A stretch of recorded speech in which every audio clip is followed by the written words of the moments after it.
Kan kalau kita ke Al-Masjid Al-Aqsa ada dua bangunan, yang di tebing sama yang di tengah. Nah, yang di tengah ini ada batu dari surga, namanya Hajar Sakhrah. Kalau di Mekah batu dari surganya apa? Al-Hajar Al-Aswad. Jadi di bumi ini ada batu-batu dari surga, Pak. Itulah sebabnya batu-batu itu ada batu mulia, ada batu nggak mulia. Tuh yang suka batu tuh, Pak Gun lagi kayaknya orang ini. Oh nggak ada ya? Lagi nyopot ya. Jadi si batu itu ada yang dari surga, ada yang bukan. Nah, batu yang dari surga itu nasabnya ketahuan, Rasulullah yang ngasih tahu. Jadi batu aja nasabnya, Pak, apalagi Habib. Nah, Habib palsu itu gampang sekali ngeceknya. Gus-gus palsu tuh, ajengan-ajengan palsu itu gampang ngeceknya. Naiklah Rasulullah Shallallahu Alaihi Wasallam ke atas, ya. Dan disebutkan di situ, aku melintasi sama'id dunya. Oh, berarti langit ini ada macam-macamnya. Ada langit yang disebut as-sama'id dunya.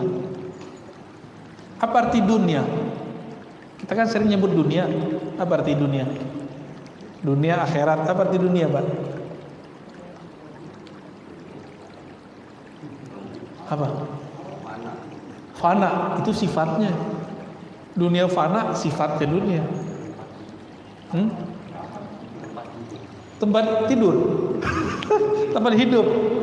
Dalam kubur bisa hidup, Pak. Alam kubur. Di akhirat nggak tahu itu. Allah dan Rasulnya lebih tahu. Begitu kata sahabat dulu ya.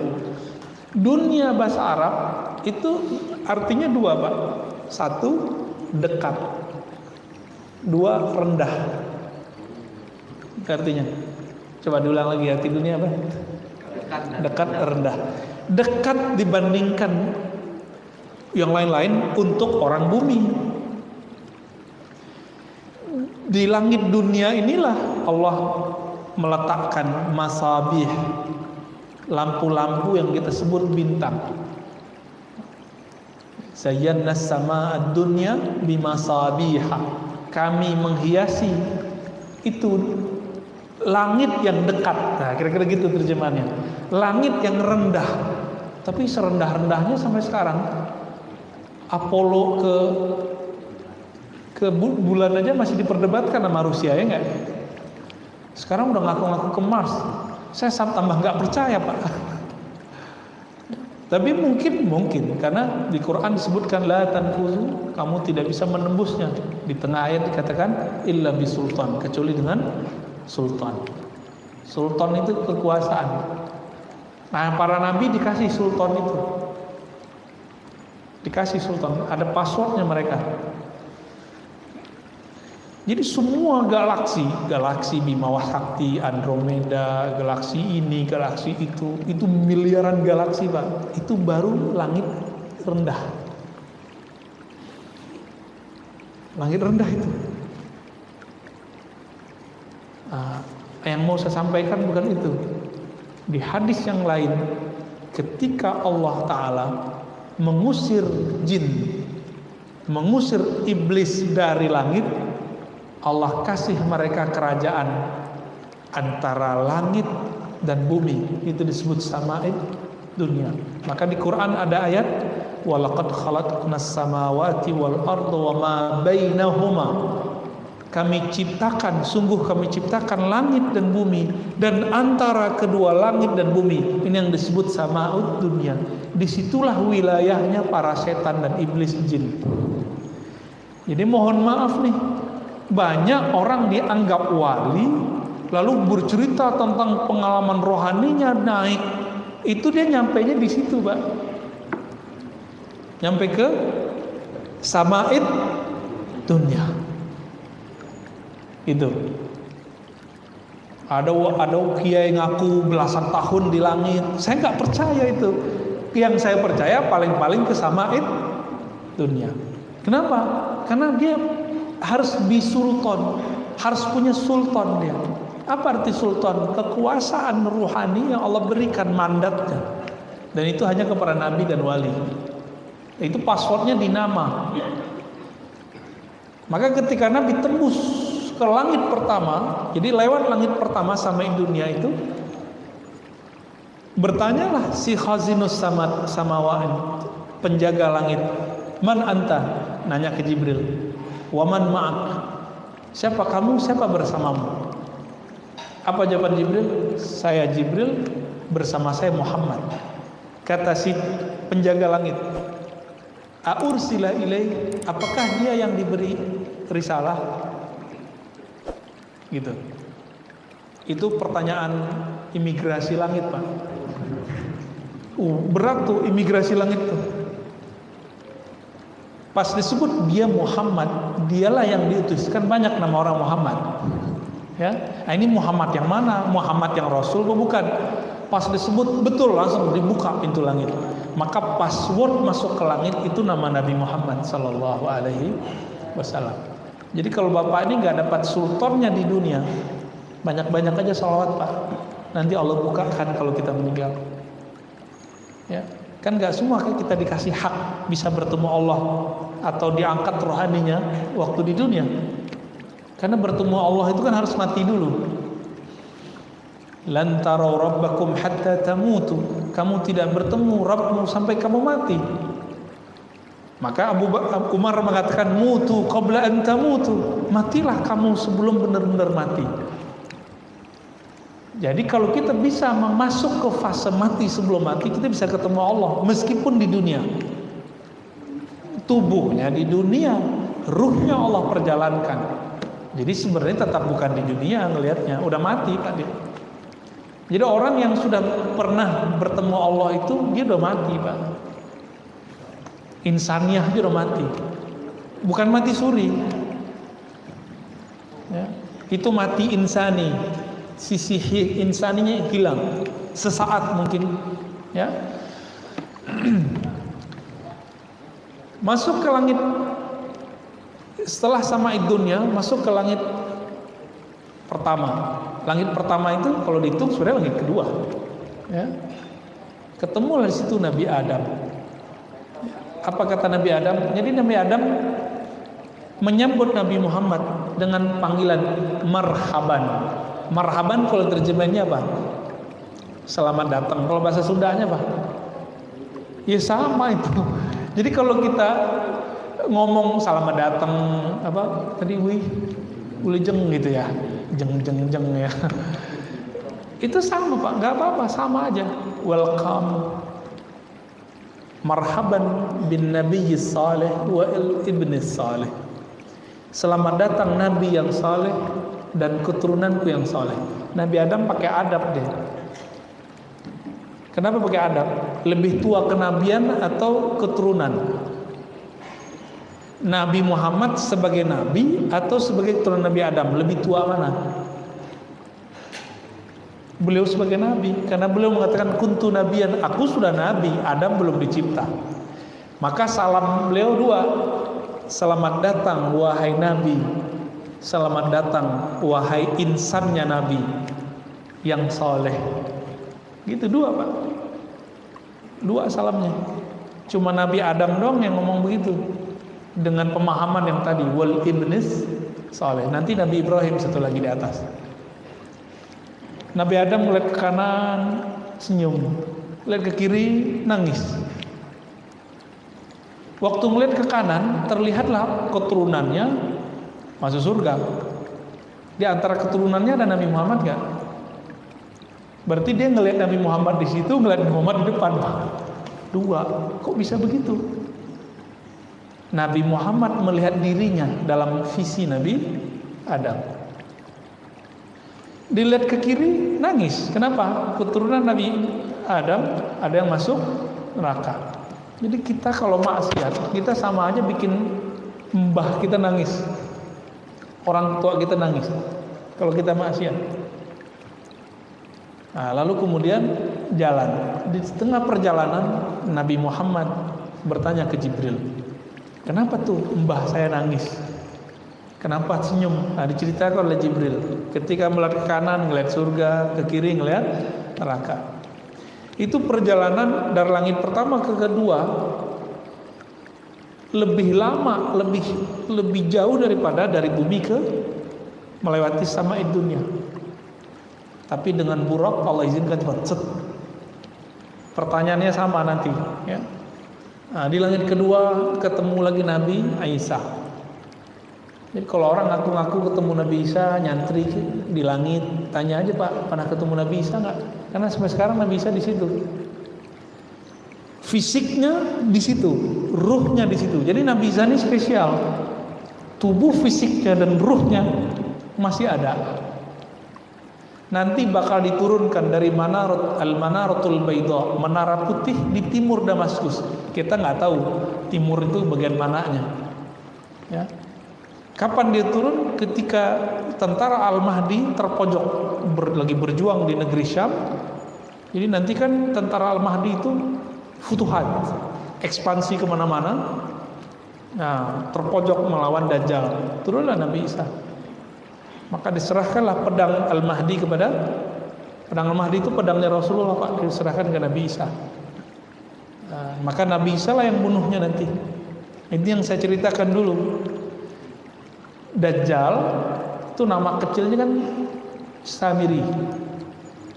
Itu si Dajjal ini udah tahu bahwa yang bunuh dia pasti Isa. Jadi dia dikasih unjuk takdirnya. Maka dia buatlah konspirasi pembunuhan Nabi Isa.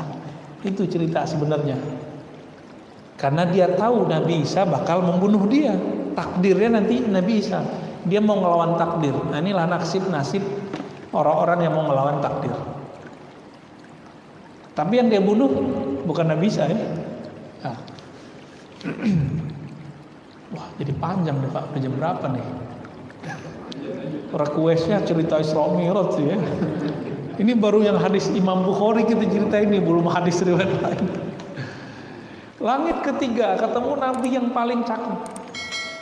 Nabi siapa? Nabi Yusuf. Tapi yang paling mengagetkan saya apa, Pak? Nabi Muhammad bersabda, "Jamaluhu nisfu jamali." Gagahnya Nabi Yusuf, gantengnya Nabi Yusuf itu separuh gagahnya aku, gantengnya Rasulullah. Tapi separuh itu disimpan oleh Allah, tidak diperlihatkan. Yang melihat itu cuma sahabat-sahabat spesial. Itu sebabnya sahabat-sahabat ini itu kalau melihat Nabi tambah sayang. Kalau perempuan melihat Nabi pengen dinikahin semua. Kan ada perempuan datang ke Rasulullah, "Wahai Rasulullah, nikahin saya." Nabi lihat, Nabi udah istrinya udah banyak, ya. Kok dibanding-bandingin sama Aisyah, Ummu Salamah, Hafsah, kayaknya nggak level gitu. Ya udah, gini aja, saya nikahin kamu dengan sahabatku. Mau nggak? Mau juga dia. Padahal dia maunya nama Rasulullah. Allah simpan jamalnya Rasulullah itu sehingga jamal kegagahannya ini tidak muncul semua di dunia. Karena kalau muncul semua di dunia, nanti mak-mak lengket semua sama Nabi Muhammad. Seperti semua mak-mak terpana melihat Sayyidina Yusuf. Terus naik ke langit 4. Itu panjang sekali perjalanannya. Ketemu Nabi Idris, bapak pengetahuan yang menemukan huruf pertama kali. Jadi bapak aksara, bapak bahasa itu Nabi Idris. Ngomongnya pakai bahasa Aramaik Suryaniyah.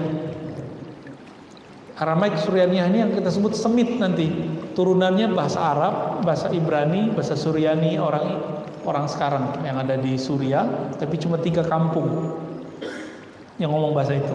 Dulu Nabi Adam, Nabi Syith, Nabi Idris. Nah, Nabi Idris itu nama kecilnya Anuh. Anuh. Lucu ya namanya. Anuh ya, nama bahasa lama itu. Nabi Idris dalam bahasa Yunani disebut Hermes. Ya. Jadi Hermes ini dapat wahyu dari Allah, lalu dia bahasakan ulang. Bernamalah prosesnya hermeneutik. Jadi dulu hermeneutik itu bukan ilmu. Hermeneutik itu proses penerjemahan. Sekarang kan jadi ilmu.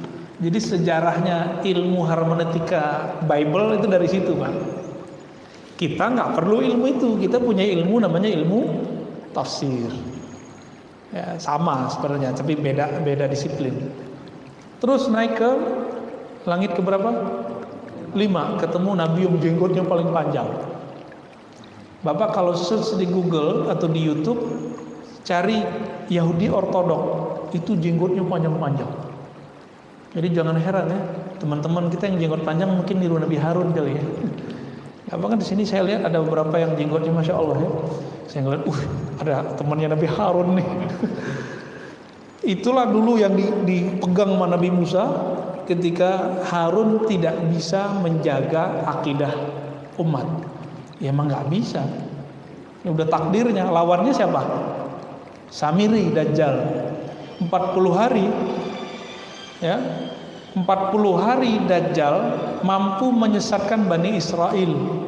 Maka nanti jika Dajjal keluar itu jatahnya juga cuma 40 hari. Tapi fitnatul Dajjal itu sudah lama Pak.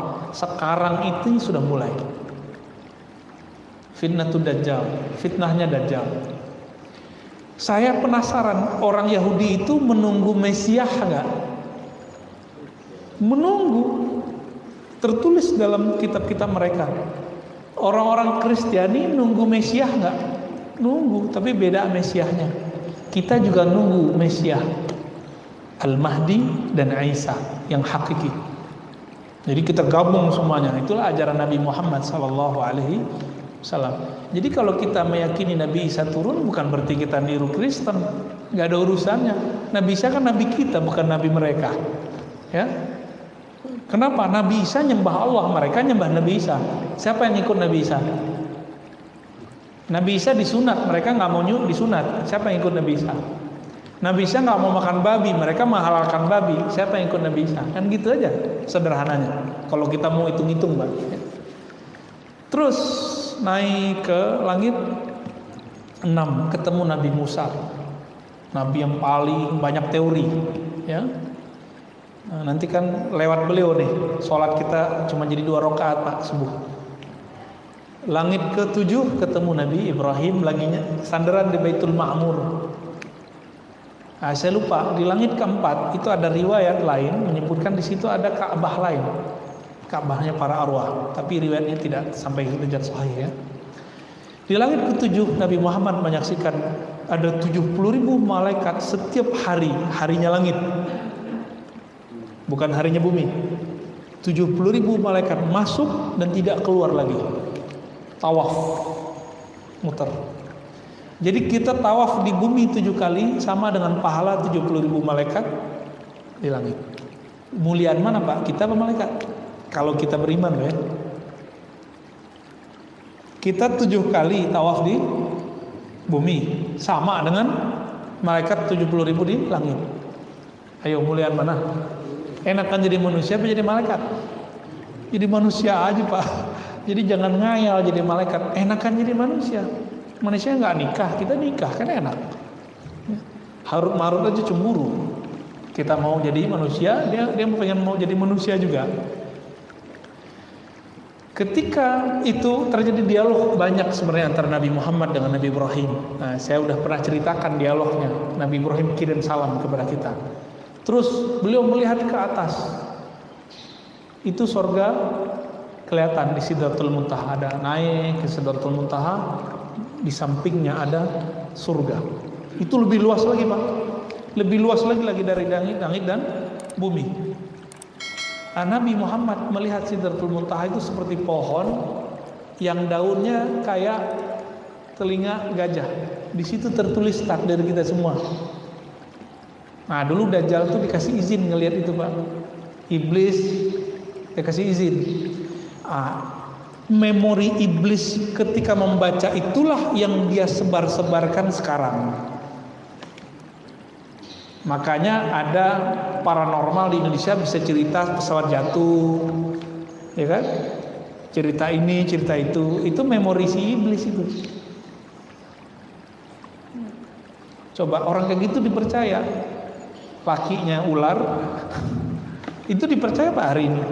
Berita-berita tentang kabar-kabar dari dia diterima, kan aneh. Itu kebenarannya cuma 1 aja, 1% dibandingkan 100%. Nah, cuma yang 1 ini diulang-ulang, dikira dia benar terus. Nah, ini udah sampai Sidratul Muntaha nih. Ya, gimana? Udah dulu deh. Sidratul Muntaha itu lebih luas lagi dari langit dan bumi. Nanti di situ ada ada kursi Allah yang lebih luas lagi dari semuanya. Ada raf-raf. Jibril sampai Sidratul Muntaha doang, Pak. Kenapa? Nah, ini maka saya berulang katakan lebih mulia Nabi Muhammad karena Jibril. Sidratul Muntaha. Muntaha itu kan bahasa Arab artinya akhir. Pohon akhir malaikat tidak boleh lagi tembus. Di situ Sidratul Muntaha. Jadi Jibril itu sendiri belum pernah bertemu Allah. Jadi Jibril cuma dapat kalam-kalam Allah. Nah, Nabi Muhammad terus diperjalankan, ada raf-raf, tangga-tangga aras. Itu jauh juga, Pak. Jadi kalau udah lewat raf-raf itu udah hebat itu. Naik terus. Nanti Nabi Muhammad ketemu nabi-nabi lagi. Jadi aras itu ada raf-rafnya, ada tangga-tangganya. Nanti ada manazilnya. Kata manazil ketemu di Sahih Bukhari. Manazilul anbiya, manaziluhum. Ini Nabi ngomong begitu. Apa arti manazil? Manzilah, makom-makom. Nah, ada belasan makom di sana. Saya nggak usah cerita ya berapa belas, ntar 12, 7 aja udah lama Pak ceritanya. Kalau kita cerita manazil 12 kan kacau lagi ntar tuh. Kapan? Nah, cuma di Sahih Bukhari nggak disebutkan detail. Ada di kitab-kitab lain, kitab Ibnu Arabi, kitab-kitab lainnya. Sampailah Nabi pada aras. Jadi aras itu apa? Tempat Allah tinggal? Enggak. Kita ceklah di situ. Ternyata bukan. Enggak ada kalam di situ. Nabi Muhammad bertemu ingin menjumpai Allah di aras. Enggak. Ibnu Hajar kemudian menggabungkan semua hadis itu lalu sampai kepada kesimpulan, oh berarti aras itu bukan tempat melihat Allah, tapi hanya tempat munajat kepada Allah. Tempat munajat masjid bukan? Oke? Nah, ini kata kunci Pak. Kata kunci nih. Disitulah diturunkan Al-Fatihah. Jadi Al-Fatihah itu turun berkali-kali. Ada turun di aras, ada turun di bumi. Makanya Fatihah diabadikan menjadi bacaan syarat rukun daripada sah salat. Kenapa dibacanya? Diturunkan langsung di sana. Allah turunkan di sana. Nabi terima. Dan itulah dialog. Nabi baca alhamdulillah alamin, Allah jawab. Kan ada di hadis Imam Bukhari dan Muslim. Jawaban itulah yang kemudian memorinya kita baca hari ini, dilagukan, diiramakan. Jadi Nabi ke aras itu menerima Fatihah dan kalam. Melihat Allah, ini sahabat beda pendapat nih. Riwayat Aisyah, Nabi hanya melihat pancaran cahaya. Nurun ala nur, nurun anna urah. Sedangkan Ibnu Abbas mengatakan benar-benar melihat Allah. Ibnu Abbas nggak bilang Allah di situ. Kan Nabi Muhammad bisa melihat Allah di mana aja. Ya, tapi masih ada hijabnya. Fakana qaba qausaini au adna. Hijabnya 2 busur panah. Karena kalau tidak ada hijab, alam semesta hancur. Maka yang dilihat adalah pancaran-pancarannya. Tapi yang paling dekat adalah Nabi Muhammad sallallahu alaihi wasallam. Nah, terakhir. Di situ dapat misi. Apa misinya? Salat ya. Nah, maka dalam Sahih Bukhari ya kaifa furadatis shalah. Bagaimana proses diwajibkannya salat? Memang di situ. Dikalamkan khamsina marrah, khamsina salatan. 50 salat. Ini versi Bukhari. Bisa jadi artinya 50 rakaat. Bisa jadi artinya 50 kali. Ya wallahu alam. Terus ketika turun kok berhentinya di Nabi Musa? Kok nggak Nabi Ibrahim? Karena Nabi yang pernah mempraktekkan itu Nabi Musa, bukan Nabi Ibrahim. Itu aja sederhananya. Kan jawaban dia, saya sudah pernah mengajak umatku sholat dan mereka nggak bisa, nggak mau. Dan sholatnya orang Yahudi itu berdiri doang Pak, gini-gini. Itu tangannya sama kayak kita. Orang Yahudi kalau sholat tangannya begini, sama kayak kita. Jadi nggak sempurna sholatnya orang Yahudi itu. Sholatnya cuma segini doang. Kalau kita udah sampai sujud ya. Nah, pendek cerita, imam-imam kita tidak pernah meyakini bahwa Allah bertempat di langit. Kenapa? Dari tadi kita dapat hadis tentang cerita langit, ketemu Allah nggak di langit? Ketemunya para nabi toh. Jadi orang yang meyakini Allah bertempat di langit, Allah ada di langit, dibatalkan dengan hadis Mi'raj.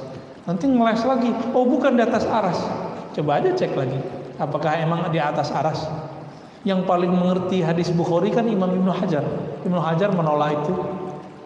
Ya kalau Ibnu Hajar aja mereka tolak, apalagi kita Pak. Ya, jadi mereka buat buku di Saudi.